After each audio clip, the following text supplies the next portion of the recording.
desənsə sənə hörmət eləyirlər, mənə yox. Nə qədər cib desənsə mənə hər kəs dostumdu deyir. Olmasan cibdə əgər dostlara məndən nə xeyir. Elədin bir sıra uğraşları, hörmətli adam. Anası fahişəni, əsli nəcabətli adam. Sən ucaltdın atasından xəbəri olmayanı. Ayak altında qalan qeyrəti qaldırmayanı.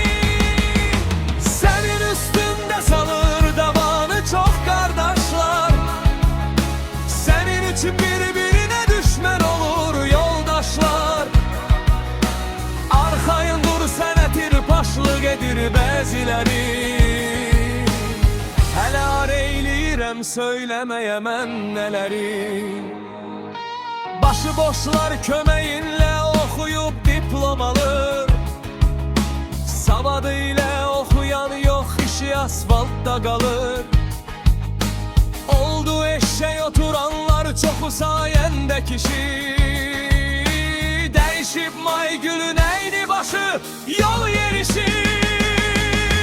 Sənin üstündə salır davanı çox qardaşlar.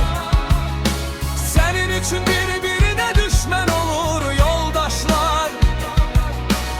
Arxayın dur, sənə tirpaşlıq edir bəziləri. Hələ eyləyirəm söyləməyə mən nələri.